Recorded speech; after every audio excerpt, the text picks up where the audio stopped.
हौसलों की उड़ान। आज गर्भनाल लेकर आया है आर्यन की कहानी।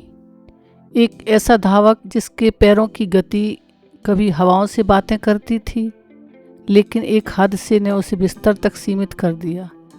डॉक्टरों ने कहा असंभव, समाज ने कहा बेचारा, लेकिन आर्यन के भीतर एक दहाड़ वाक़ई थी। आर्यन के लिए गति ही जीवन थी। जिले का सबसे तेज धावक, जिसके पैर की थाप मैदान पर संगीत की तरह गूंजती थी।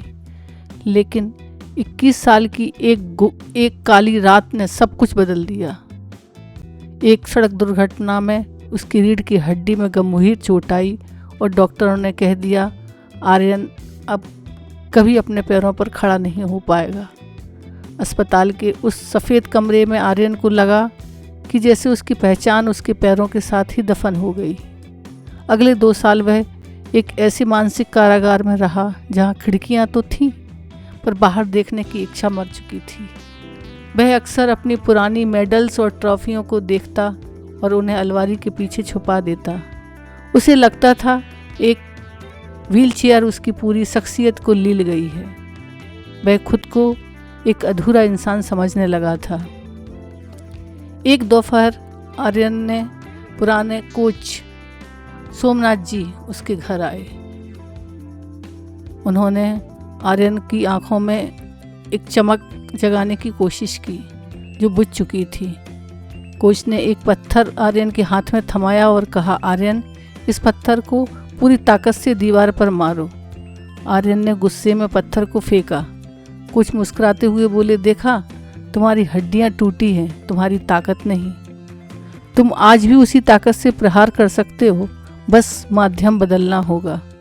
तुम्हारी सबसे बड़ी बाधा यह व्हीलचेयर नहीं, बल्कि तुम्हारा यह मान लेना कि तुम अब अक्षम हो। उस रात आर्यन सो नहीं सका। उसने पहली बार अपनी बाधाओं को शत्रु की तरह नहीं, बल्कि एक पहेली की तरह देखना शुरू किया। आर्यन ने तय किया कि वह खेल के मैदान में लौटेगा, लेकिन इस बार व्हीलचेयर बास्केटबॉल के खिलाड़ी के रूप में। शुरुआत बहुत कठिन थी। साधारण व्हीलचेयर खेल के लिए उपयुक्त नहीं थी। पैसों की तंगी थी, इसलिए आर्यन ने अपने पिता की पुरानी साइकिल मरम्मत की दुकान को अपनी प्रयोगशाला बनाया। उसने खुद वेल्डिंग सीखी, पहियों के अलाइनमेंट को समझा और महीनों मेहनत के बाद एक ऐसी स्पोर्ट्स व्हीलचेयर तैयार की जो उसके शरीर का हिस्सा बन गई। यह उसकी क्षमताओं की पहली जीत थी। उसने जान लिया था कि वह केवल एक खिलाड़ी नहीं, एक इंजीनियर भी बन सकता है। अभ्यास के दौरान उसके हाथों की खाल उधड़ गई थी, कंधे जवाब दे चुके थे और कई बार वह संतुलन खोकर मुंह के बल गिर गया। मोहल्ले के लोग सहानुभूति नज़रों से देखते तो आर्यन को चुभता था, लेकिन उसने उन नज़रों को अपनी ऊर्जा बना लिया। उसने अपनी भुजाओं को इतना मजबूत किया कि अब उसकी व्हीलचेयर मैदान पर वही संगीत पैदा करने लगी जो कभी उसके पैर करते थे। जादू तब घटित हुआ जब राष्ट्रीय पैरा एथलेटिक्स चैंपियन के फाइनल में आर्यन की टीम का मुकाबला सबसे मजबूत प्रतिद्वंदी से था। मैच के आखिरी 30 सेकंड बचे थे। स्कोर बराबर था।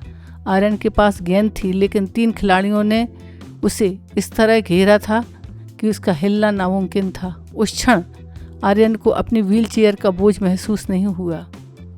उसे लगा जैसे वह हवा में तैर रहा है। उसने अपनी बाधाओं के बीच एक सूक्ष्म संभावना देखी। उसने व्हीलचेयर को एक पहिए पर संतुलित किया, अपनी पूरी आंतरिक शक्तियों से हाथों में समेटा और एक ऐसा हुक शॉट लगाया जो बास्केट के नेट को चीरता हुआ निकल गया। पूरा स्टेडियम स्तब्ध खड़ा था।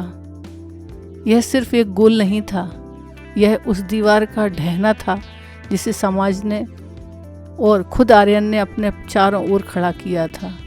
उस पल आर्यन को एहसास हुआ कि जब हम अपनी सीमाओं को चुनौती देते हैं तो पूरी कायनात हमारी क्षमता को निखारने में जुट जाती है।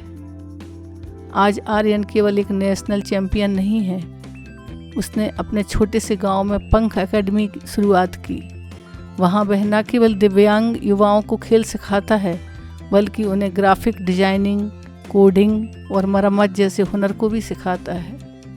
वह उन्हें बताता है कि ईश्वर जब एक रास्ता बंद करता है तो वह हमारे भीतर 100 नए रास्ते खोलने की संभावना भी पैदा करता है।